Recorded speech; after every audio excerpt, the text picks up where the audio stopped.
Hi, we are on chapter 19 of Rules, and chapter 19 is some people think they know who you are when they really don't. My head against the car window, I cross my legs and arms, folding the ache inside.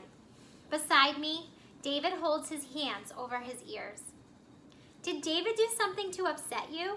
Mom asks. Unbelievable. I look out the rearview mirror. You were supposed to watch him. You promised. I could see him, she says. He wasn't doing any harm. He was opening the doors. So what? He opened one door. Her eyes flash to mine in the mirror. For goodness sakes, Jason's family understands. Understands what? That we're as different as they are? Is that supposed to make it okay?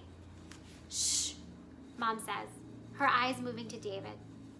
I look at him, wishing that he would take his hands off of his ears and say, "It's gonna be all right, Catherine," or "Don't worry," or "I'll try harder next time," or even just "I'm sorry."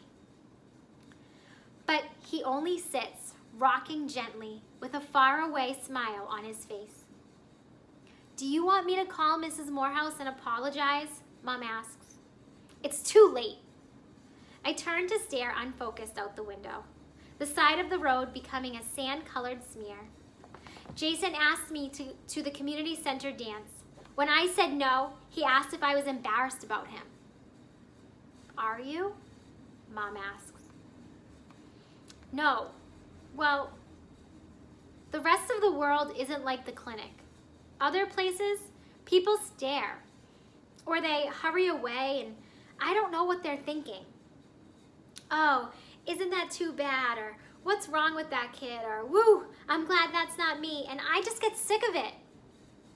Just because other people think something, that doesn't make it true. Maybe there's some truth in that, but it's unsatisfying and a bitter tasting truth. I glance over at David. It doesn't make it easier either. No, it doesn't make it easy. David stops rocking and gives me a fleeting look. "I'm sorry, Frog."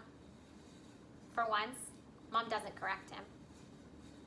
At home, Mom says that she has to drop paperwork off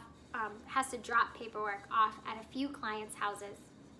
You can both come or you can babysit David. I'll babysit. I've had enough of David at other people's houses for one day.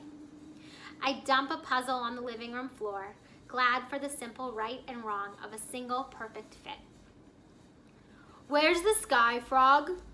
David asks beside me. I hunt for the sky blue and the cloud white pieces. First the top left corner, then the right edged pieces of blue. I hold up a cloud. "I think this is next," I tell David. David's hand shoots out and grabs a piece from my fingers. It snaps in place. Piece by piece, the sky appears, a put-together line of blue and white, reaching to the top corner. David hunts for a second row of pieces, sharp pointed roofs and the tops of trees. I leave him leaning over the puzzle, his hair falling forward as he picks up pieces and discards them, one after another. In my room, I open my sketchbook to the page with guilty, complicated, hidden, and weak. Out the window, Christy's driveway is empty, and I don't even care. I miss Melissa. I miss how she goes swimming at the pond with me and isn't afraid. I miss how we build mazes and guinea pig playgrounds on my floor for Cinnamon and Nutmeg. I miss being myself with my friend and not having to try so hard. If she were home, I could tell Melissa everything about Jason and Christy, and she wouldn't laugh unless I did. "Fix it!" David's standing behind me. I didn't even hear him come in. "Next time, don't forget to knock." I hold out my hand and feel the cassette drop into my palm. But when I look, there are 2 long lines of tape hanging down, snapped. David folds his fingers around the cassette. "You can fix it?" "No." He puts his hands over his ears. Don't worry, you can fix it. You don't get it. I can't fix it. I throw the cassette. It clangs and hits the bottom of the trash can. Fix it! David screams. When someone is upset, it's not a good time to bring up your own problems. I scream back. Why don't you understand? No toys in the fish tank. Chew with your mouth closed. Don't open or close doors at other people's houses. David drops to the floor and wraps his arms over his knees. Trash goes in the garbage can, he says between sobs. That's a rule. He's crying so hard that his whole body shakes.